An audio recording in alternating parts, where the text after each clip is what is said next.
When we talk about 5s, we normally think of 5 as the least important role because it's a 5, right? They're the lowest priority on the team. However, this is not necessarily the case when it comes to team fights. The role distribution thing is primarily based on how we view the slow-paced game and how we're farming the map and how we play when nothing's happening. In team fights, you're just as important as anybody else. You have a role to fulfill, and your job is to fulfill that role. And if you don't do it, it's going to hurt the team just as much as anybody else not doing it. So another thing I want to show you guys is how to approach your positioning around these like crucial fights. I'd say as a 5 player, when you're playing around the Roche pit, and especially on some sort of save hero, you have a couple of spots where you're pretty safe. One of them is where I'm standing right now, and you want to be playing here if you're expecting your opponents to come from this side of the map. Another place you can stand is behind these trees, to linger outside the Roche pit and try to protect the be ready to save the guy when they initiate on him inside of Roche. Again, these spots will be dependent on where you expect your opponents to come from.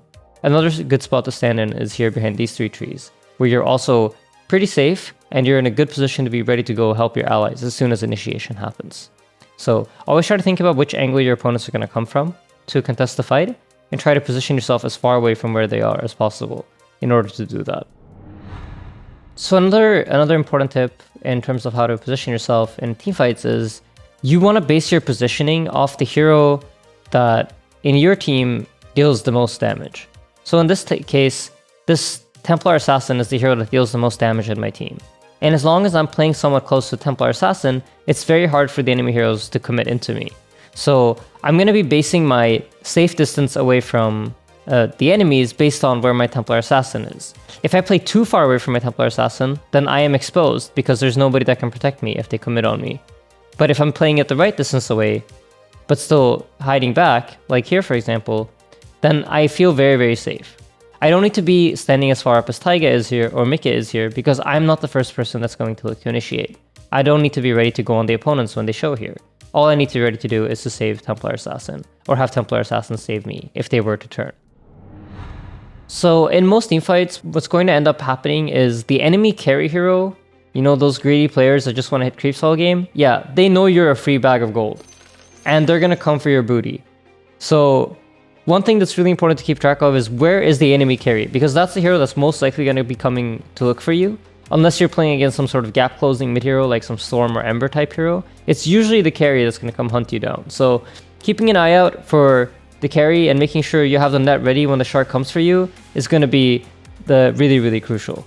Something I wanted to demonstrate here too is when you decide to go for high ground pushes, there's a very specific way that I think setting up your positioning is going to benefit you a lot. And you can notice that a lot of pro teams will do this too, where it's like you have this kind of like 5-man formation where you see Tiny's covering any potential route heroes that are running from me this way, and I'm covered from the front by TA and Brood.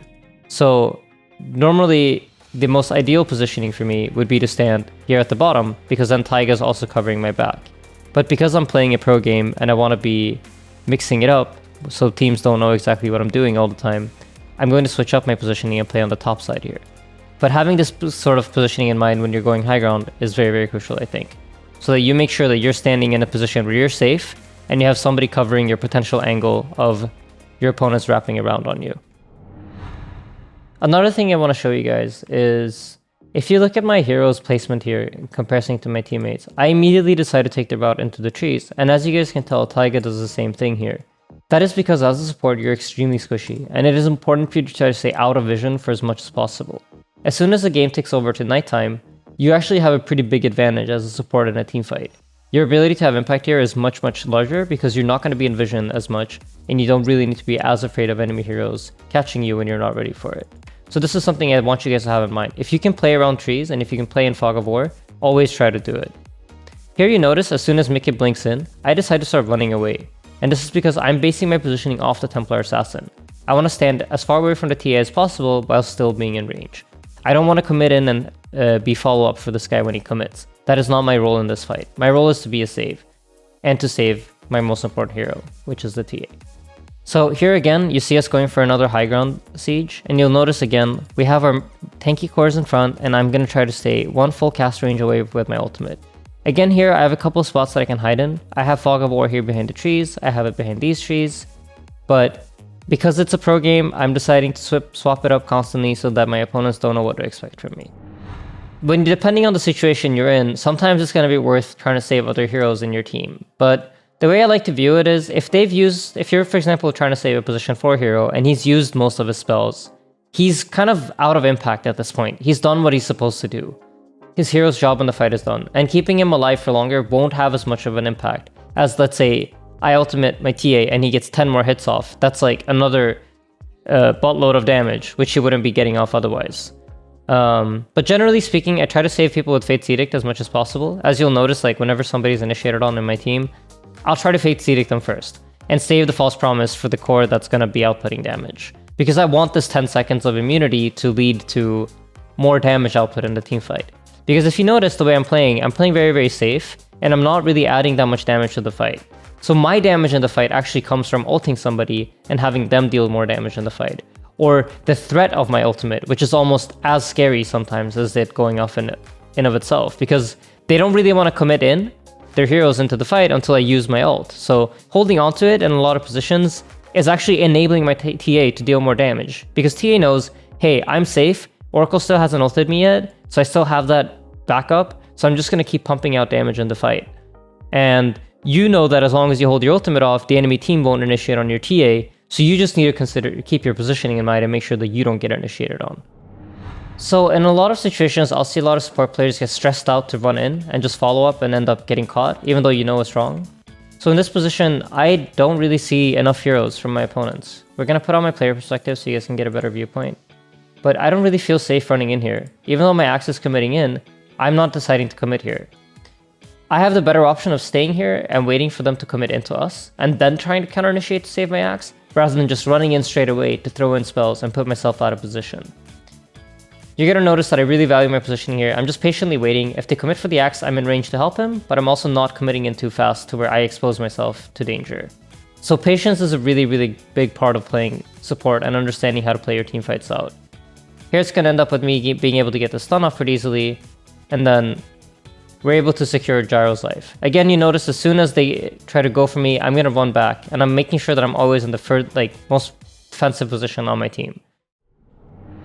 So a key difference between playing a more aggressive initiative support compared to a save support is that you have the option of jumping in and initiating fights and starting like moments like this, where I decide to blink in and cancel the Sunray, but unfortunately my team doesn't follow up, so I'm forced to play more defensively immediately. And you notice as soon as I can tell that we're not getting this kill, I'm running straight back to where I belong, which is at all the way in the back in the fight. And here, because I have Sunray stolen, I'm actually able to save my axe during the Chronosphere, and as soon as the Void sees it, he decides to run away, because he knows that there's no chance he's going to get this kill. And now that most of their initiation's been used, I feel safe to run into the fight and start using my spells.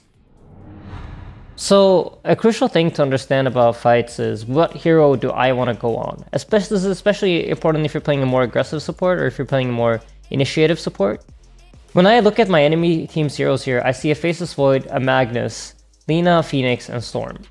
So what am I thinking about here? I'm thinking, okay, what gives them the damage to kill our heroes? I know in this game, the Faceless Void is not overly farmed. So him by himself in a Chronosphere won't be able to kill maybe more than one hero, and most likely only a support. Because all my cores are fairly tanky, I'm playing with an Axe, a Viper, and a Gyro. So where's most of the damage going to come from? This percentage-based Sunray damage is one of the major tools, and the second one is Lina. So if I see either of these two supports, I know that killing them off is going to be very good value for the amount of HP that they have. The damage that the enemy team draft loses based on the HP that they have is very, very high. So they are good targets for me, and I feel comfortable initiating on them because I know the Magnus is dead, and if the Void ends up chroning me when I blink into their base, all my other heroes are in a good position to clean up the fight afterwards. Or for my teammates to run away, and then once I respawn, we can go take the fight again when they have no Chronosphere. So here's one more thing that I want to show you guys.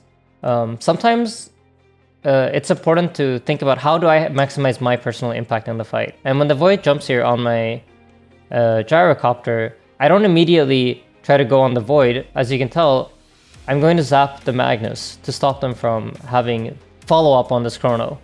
I'm not looking to play around the void, I'm looking at the heroes that are coming in here from this ramp to try to prevent them from dealing damage.